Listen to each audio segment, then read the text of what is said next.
Hi, this is Ms. Wright, and I'm going to review Ben Franklin's speech in the convention um, in 1787. I'm going to be sharing my notes, and as I share my notes, please fill in any missing information in your notes to help you write your paper.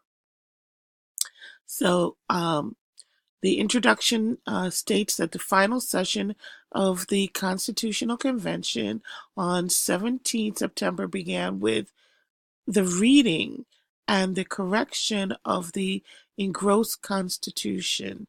And basically, Ben Franklin at this time hands over a letter and gives a speech about why he is going to support the Constitution, even though he has some misgivings. Okay, as I go through my notes, I'm going to break the speech down into sections, discuss the themes that I see, any rhetorical um, strategies that Franklin uses, and the few allusions that I see in this speech. Okay, so it begins with I confess that I do not entirely approve of this Constitution at present, but, sir, I am not sure I shall never approve it, for having lived long, at this particular time he's 81 years old, I have experienced many instances of being obliged by better information or fuller consideration to change opinions even on important subjects, which I once thought right but found to be otherwise. So this is the first chunk I'm dealing with.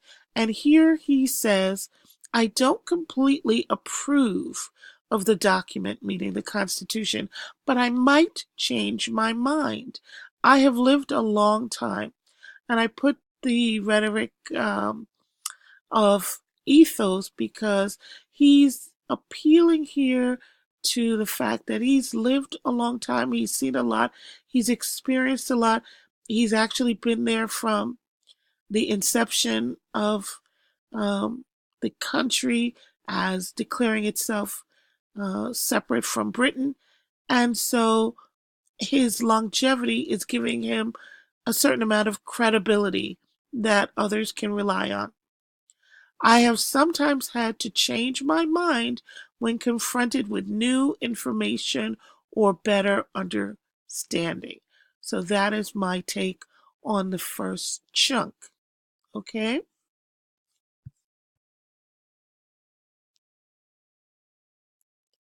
Second chunk. Very small, but I thought it was important.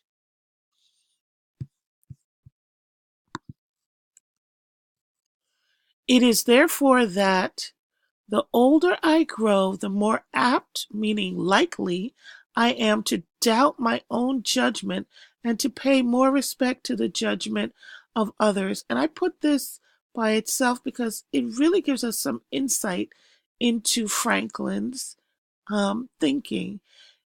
Even though he's older, even though he's seen a lot, he's not so proud and so vain as to think that he's unable to learn from others or that he is always right. So I have in my notes, I have learned that I might be wrong sometimes, which is a very humble thing to say. I have learned that others might be right. So I put here for myself the theme of humility. This is a humble man speaking, and he's acknowledged that he's not infallible, which is an issue which will come up later in the speech. He's not above being wrong, which means he has to be open to the ideas of other others around him.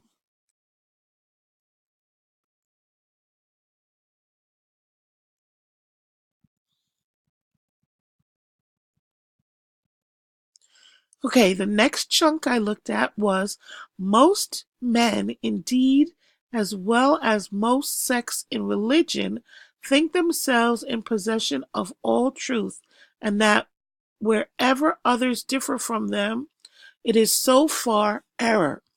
So he's thinking and saying that most human beings believe that they are in the right, and therefore anyone who doesn't disagree with them must be wrong.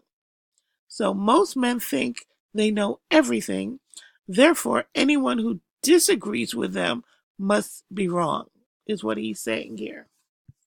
And he's using a certain amount of logic to create his arguments, and we'll talk about that a little bit later. The next chunk I have is it's not in the text, but it's in the full version of the speech, so I put it in. That Sir Richard Steele, a Protestant, in a dedication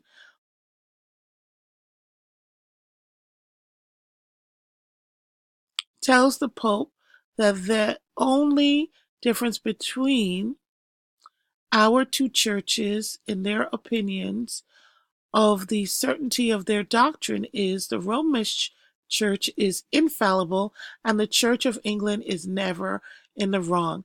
And I put humor because he's making a little joke about the fact that both churches think that they have a lock on all spiritual knowledge. It's the same thing being said in two different ways.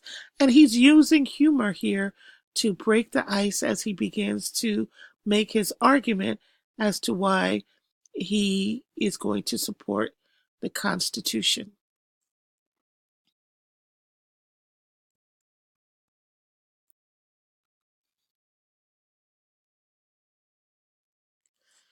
Okay, my next chunk.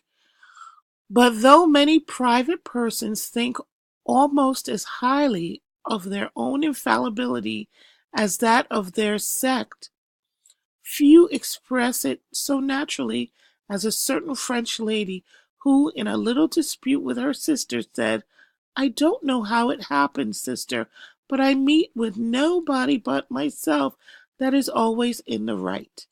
And I won't try the French, but this is also humor, because anybody who thinks that they are always in the right or that she is always in the right must be wrong. So he's again using humor. And it says the French lady thinks that she is always in the right. Franklin uses humor to break the ice and to disarm his audience.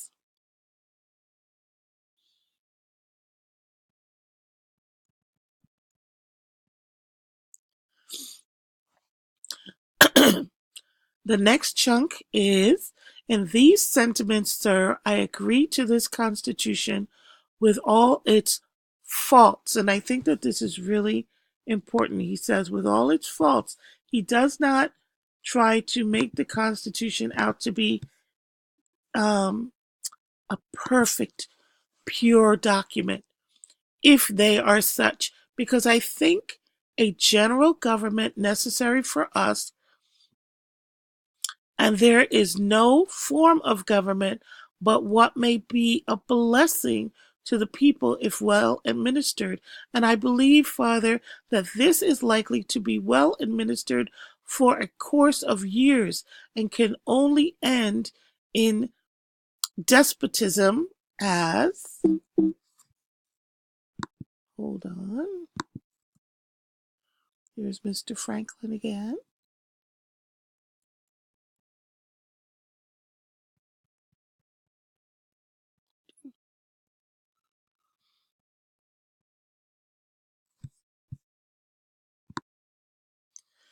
As other forms have done before it, when the people shall become so corrupted as to need despotic, meaning tyrannical, government, being incapable of any other. And I thought that this was extremely important because he's saying, I agree with the document with its flaws, if it has flaws. So he believes that it is possibly an imperfect document, which makes sense because imperfect people can only create an imperfect document. Government, he believes, is necessary. And if you think about it, without a government, we're open to chaos.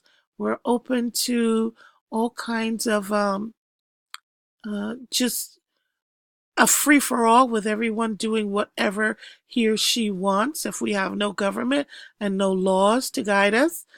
So he believes that the government is necessary, that the government is a blessing. Organized government is a blessing, but it's only as long as people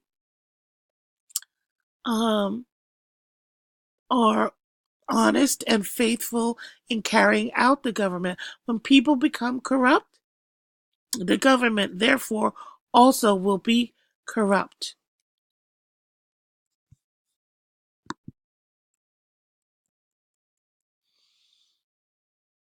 Franklin believes this government, the government of the young United States, will be run well for many years. The U.S. government will only become oppressive when the citizens allow it because the people have become corrupt. People get the government they deserve, is what I hear him saying. That good people, honest people, create good, honest government. Corrupt people create corrupt government. So in a sense, we get the government that we deserve. And maybe we have to think about that when we look at our government today. And if we like it or we don't like it, is it because of what we are willing to put up with, or is it because of the values that the nation espouses that allows the government to maybe be unsatisfactory? And I put as my theme here that we need government. He's saying that government is essential to human progress. Without government, people cannot move forward. Okay, I'm going to try to do one more chunk before moving on. Okay, this is my last chunk. I'll continue on the next video. I doubt, too, whether any other convention we can obtain may be able to make a better constitution. For when you assemble a number of men to have the advantage of their joint wisdom, you inevitably assemble with those men all their prejudices, their passions, their errors of opinion, their local interests, and their selfish views. I thought this was brilliant because he's saying no matter how wise the men are that come together to work on this Constitution, they're going to bring with them their biases. And if you think about it, it has to be true. So it says, no matter how wise the representatives are, they will not only bring their wisdom, but also their shortcomings. People come to every gathering with their prejudices. Something for us to always think about. Theme here, men are fallible, meaning human beings are imperfect. Therefore, we must be humble. He's implying that we need to be humble. And I put the rhetoric here is logos because he's making a very logical argument. If people are imperfect, they bring with them their imperfections to every gathering, to everything that they do. And we must always remember that there's always room for improvement in whatever we as human beings do.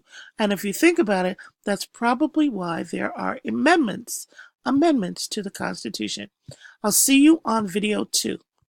Bye-bye.